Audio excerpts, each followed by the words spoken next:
அஸ்ஸலாமு அலைக்கும். Welcome to Shala's recipes. இன்றைக்கி நம்ம என்ன ரெசிபி பார்க்க போகிறோம்னா மேங்கோ ரவா கேக் தாங்க பார்க்க போகிறோம். இதில் முட்டை தயிர் ரெண்டுமே சேர்க்காம கடாயில் தாங்க பண்ண போகிறோம். வாங்க எப்படி செய்யலான்னு பார்க்கலாம். இப்போ 1/2 கப் ரவா எடுத்திருக்கேன் நான். அதை மிக்ஸி ஜாரில் மாற்றிடலாம். நைஸாக அரைச்சிட்டு வந்துடுறேன் நான். அரைச்ச ரவையை ஒரு பவுலில் மாற்றிடுங்க. இப்போ 1/2 கப் மாம்பழம் எடுத்திருக்கேன். அதை ஒரு மிக்ஸி ஜாரில் மாற்றிக்கலாம். 1/4 கப் ப்ரௌன் சுகர் இல்லைன்னா நீங்கள் ஒயிட் சுகர் கூட சேர்த்துக்கலாம். ரெண்டையும் சேர்த்து பிளெண்ட் பண்ணிட்டு வந்துடலாம்.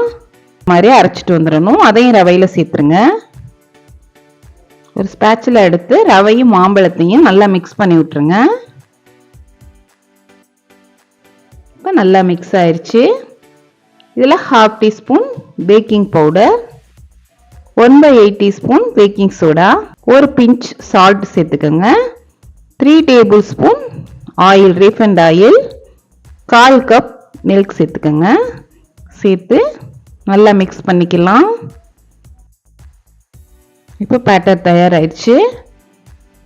நான் 3 இன்ச் பேன் எடுத்திருக்கேன். அதில் பார்ச்மெண்ட் பேப்பர் லைன் பண்ணிக்கலாம். மேலே கொஞ்சமாக ஆயில் ஸ்ப்ரே பண்ணிக்கிறேன் ஒட்டாமல் இருக்கிறதுக்கு. இப்போ நம்ம செஞ்சு வச்ச பேட்டரை ட்ரேக்கு மாற்றிடலாம். 3 டைம் இந்த மாதிரி தட்டிக்கங்க. மேலே கொஞ்சமாக பாதாம், நீங்கள் என்ன நட்ஸ் வேணால் சேர்த்துக்கலாம். இப்போ கடாயில் ஒரு ஸ்டாண்ட் வச்சு மூடி வச்சுருங்க ஒரு 10 நிமிஷம். இப்போ செஞ்சு வச்ச பேட்டரை உள்ளே வச்சு மூடி வச்சுருங்க. லோ ஃப்ளேமில் ஒரு 20லேருந்து 25 நிமிஷம் குக் ஆகட்டும்.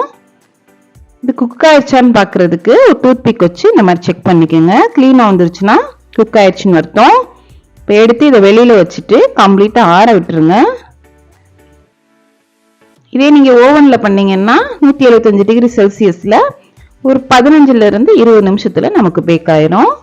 இப்போ அன்மோட் பண்ணிடலாம். கத்தியை வச்சு லேசாக ரிமூவ் பண்ணிக்கோங்க கார்னரை மட்டும். சூப்பரான சுஜி மேங்கோ கேக் நமக்கு தயாராகிடுச்சு. கண்டிப்பாக ட்ரை பண்ணி பாருங்கள். டேஸ்ட் வேறு லெவலில் இருந்தது. இப்போ கட் பண்ணி காமிக்கிறேன் பாருங்கள். இல்லை எக் தயிர் சேர்க்காமையே அவ்வளோ டேஸ்ட்டாக இருந்துச்சுங்க. இந்த ரெசிபி உங்களுக்கு பிடிச்சிருந்துச்சுன்னா லைக் பண்ணுங்கள், ஷேர் பண்ணுங்கள், சப்ஸ்கிரைப் பண்ணுங்கள். இன்ஷா அல்லாஹ் நெக்ஸ்ட் வீடியோவில் பார்ப்போம். தேங்க்ஸ் ஃபார் வாட்சிங். பாய்.